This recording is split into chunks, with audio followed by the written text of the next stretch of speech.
We inhabit a galaxy known as the Milky Way, which contains hundreds of billions of stars. How did we arrive at this point, and what is our future? These concerns involve galaxies in every aspect. The known universe contains 200 billion galaxies, each of which is unique, immense, and dynamic. Where do galaxies come from? How do they work? What is their future? And how will they die? If you are interested in amazing videos about the universe, be sure to subscribe to our channel to stay updated. This is the Milky Way, our galaxy. Approximately 12 billion years old, the galaxy is a vast disk with enormous spiral arms and a central nucleus. It is only one of countless galaxies in the universe. Galaxies are massive assemblages of stars first and foremost. A typical galaxy could contain 100 billion stars. They are actually stellar nurseries, the locations where stars are formed and perish. The stars in a galaxy are formed in nebulas, which are concentrations of dust and gas. Our galaxy contains billions of stars, many of which have planets and moons orbiting them. But for a very long time, we knew very little about galaxies.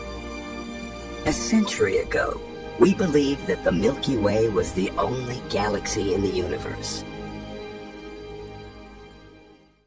In 1924, astronomer Edwin Hubble altered the entire situation.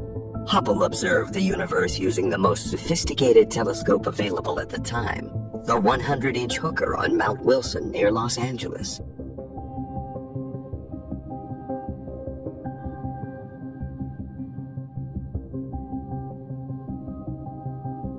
Far, far away, he saw hazy masses of light in the darkness of the night sky.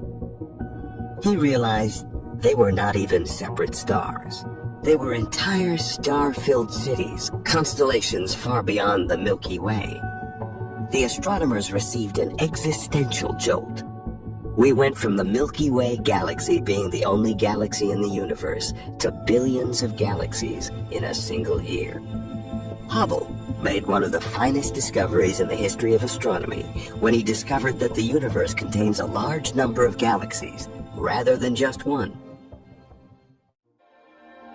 This is the Whirlpool Galaxy. It comprises over 160 million stars and is characterized by two enormous spiral arms.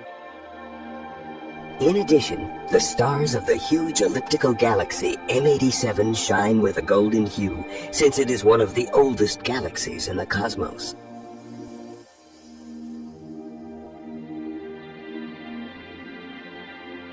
And this is the Sombrero Galaxy. Its massive bright core is surrounded by a cloud of gas and dust. All galaxies are very beautiful. They stand in for the fundamental building block of the cosmos. As they spin across space, they resemble enormous pinwheels. Galaxies are enormous on a grand scale. On Earth, we measure distance in miles. In space, astronomers use light years. This is how far light can travel in a year. Our galaxy's diameter is over 100,000 light years, and we're now located at a distance of 25,000 from its center. However, in the grand scheme of things, even it seems like a tiny dot. While the Milky Way seems enormous from Earth, when compared to other galaxies, it is really rather little. Andromeda, the galaxy closest to us, is about 200,000 light years wide, making it twice as large as the Milky Way. M87 is the largest elliptical galaxy in our own cosmic backyard, and much bigger than Andromeda. But M87 is tiny compared to this giant. 6 million light years across, IC1011 is the biggest galaxy ever found. It's 60 times the size of our own Milky Way. It's common knowledge that galaxies are enormous and ubiquitous. But why is this the case? The origin of galaxies is a key mystery in astrophysics. Approximately 13.7 billion years ago, the universe began with what we refer to as the Big Bang, a period of intense heat and density. We know that there could not have been anything like a galaxy at that time. So galaxies must have come from that very early universe and formed from it. For stars to form, and for galaxies to form from those stars, gravity is essential. After the Big Bang, the first stars began to emerge only 200 million years later. The earliest galaxies formed as their masses began to clump together because of gravity. Thanks to the Hubble Space Telescope, we can now see the early universe, when galaxies were just beginning to form. Numerous galaxies are visible to the Hubble, the light we see from distant galaxies now. However, really departed those objects many millions or perhaps billions of years ago. What we see now is the distant past of those galaxies, since it took so long for their light to get to us. The Hubble Deep Field reveals a collection of fuzzy dots. They are quite different from the galaxies we see now. We can hardly make out these little specks of light. Those fuzzy patches of light are really millions or billions of stars beginning to combine. The oldest galaxies are represented by these barely visible blotches. They began to take shape around 1 billion years after the Big Bang.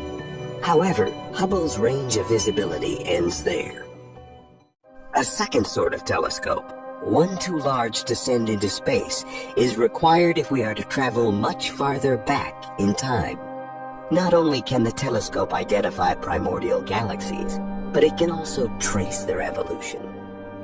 The evolution of galaxy and galaxy cluster formation may be followed. All the galaxies that have developed since the cosmos was just a few 100,000 years old are leaving their imprints for us to observe. Finally, scientists can begin to answer the question, what did young galaxies look like? Galaxies have evolved from clusters of stars to the complex web of systems we see today, and this process is being seen by astronomers. As far as we can tell, the greatest structures in the universe today originated as star clusters, evolved into galaxies, formed clusters of galaxies, and ultimately coalesced into superclusters of galaxies. There was a lot of stardust, gas, and clumpy structures in the early galaxies. However, modern galaxies seem organized and tidy. When and how can tangled clusters of galaxies become neatly organized spirals and pinwheels? Gravity is the explanation. Galaxies are molded by gravity, and its effects determine their fate. At the center of most galaxies lies an unfathomably strong and destructive gravity source. And our own Milky Way has one hidden at its core. Over 12 billion years have passed since galaxies first appeared. These stellar conglomerations may take many forms, from spirals to giant spheres of stars, as far as we can tell. However, there is still a great deal we don't understand about galaxies. How did galaxies evolve into their present forms? Did spiral galaxies always have to be spirals? The answer is almost certainly no. Young galaxies are a mix of stars, gas, and dust. They are untidy and chaotic. They begin as chaotic formations, like the Whirlpool Galaxy, then over billions of years develop into more orderly forms. The Milky Way wasn't born from a single galaxy, but from a cluster of several. Our Milky Way originated as a collection of disparate formations, objects of varying sizes and shapes that gradually merged to become the galaxy we see today. Gravity is what binds the various components together. Over time, it gradually draws stars closer. They pick up speed and flatten out into a disk shape. Massive spiral arms gather stardust and gas. This process was carried out countless times during the course of the cosmos. While visually distinct, these galaxies share the fact that they all seem to circle the same central object. For a long time, researchers pondered what might possibly alter a galaxy's behavior. And they found out a black hole. And not just any kind of black hole, but it's a supermassive black hole. The discovery of extreme amounts of radiation coming from the centers of certain galaxies was the first indication of supermassive black holes. Black holes in these galaxies are eating their surroundings, much like a giant Thanksgiving feast. The gas and stars are the supermassive black hole's dinner. Sometimes black holes consume their food so rapidly that they spew it out into space as beams of pure energy. They refer to it as a quasar. The presence of a quasar indicates the presence of a supermassive black hole at the center of the galaxy. However, what about the Milky Way? There's no quasar here. Does it rule out the existence of a supermassive black hole? Observing the motion of the stars is the key to finding the supermassive black hole in the heart of our Milky Way. Like the planets that circle the sun, the stars also move due of gravity. What we discovered was a bizarre and violent environment. At the center of our galaxy, everything is more extreme. Things move very quickly. The stars will be passing one another at high speeds. It is unlike any other place in the universe.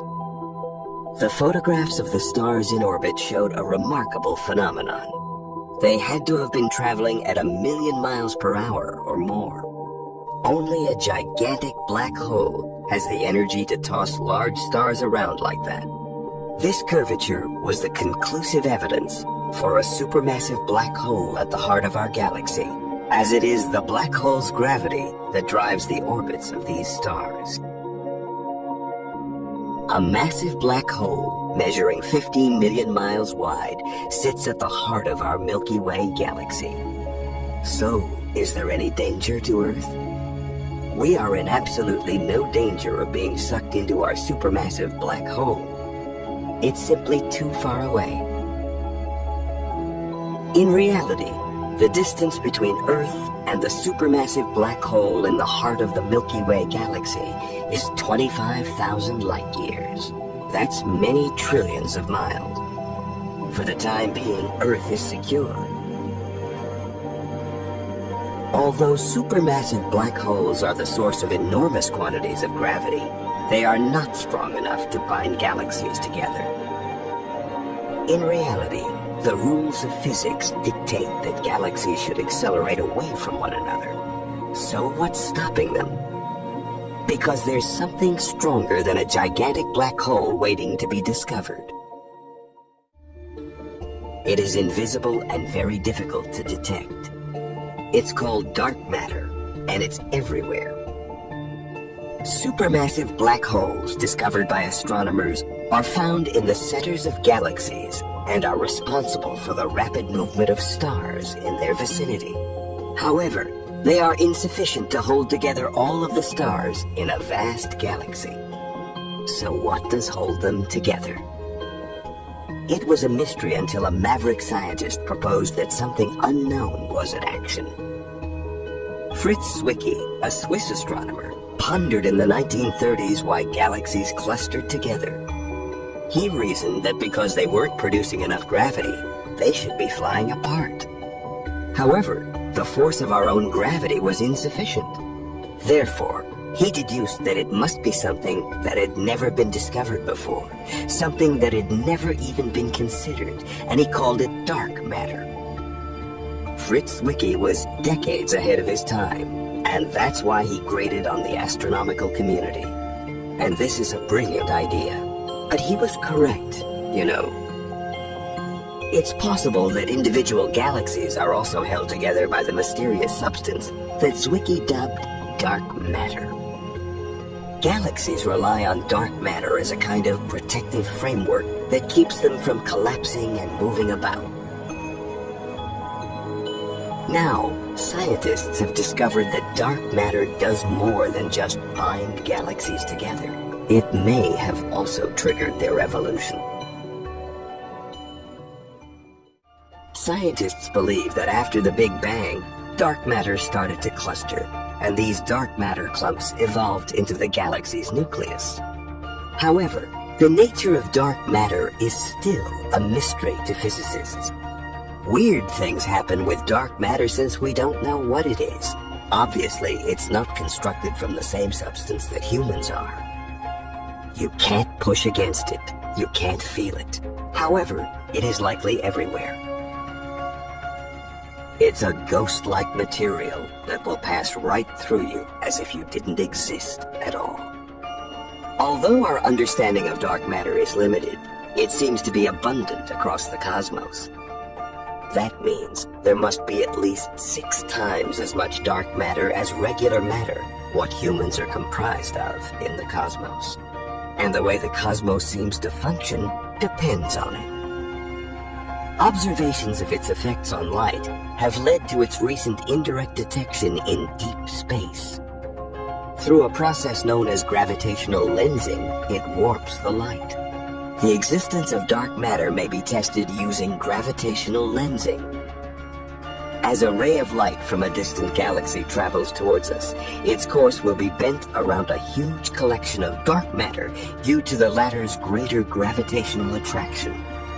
Some distant galaxies indeed seem stretched and warped when seen via the Hubble telescope. The picture distortion is due to the presence of dark matter. We can determine the density of dark matter by carefully examining the forms and degrees of distortion of these galaxies. Now more than ever, the importance of dark matter to the cosmos is undeniable. It's what makes galaxies form and stops them from collapsing. Even though it's invisible and undetectable, dark matter rules the cosmos.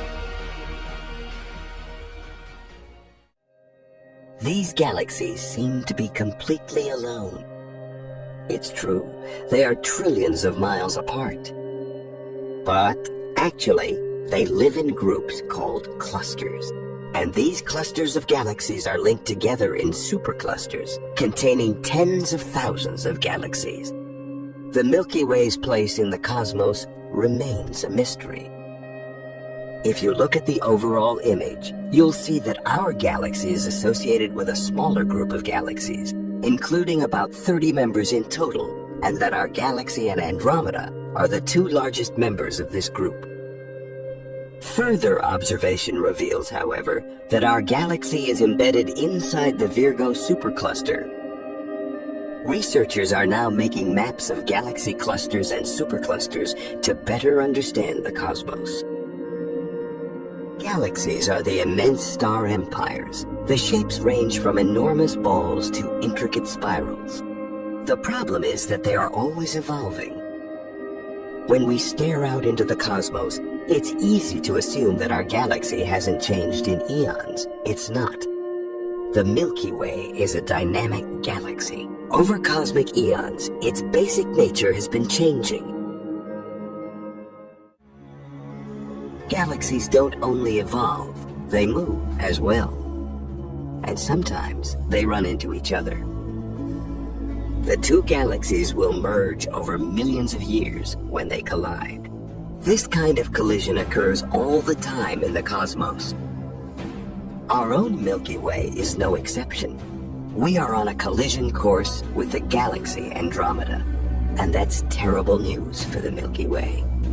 At a speed of around 250,000 miles per hour, our Milky Way galaxy will collide with Andromeda in about 5 billion to 6 billion years. It's all over for the Milky Way galaxy. If you could look out into space, you'd see the whole Andromeda galaxy hurtling toward us, at a tremendous rate of speed. As the two galaxies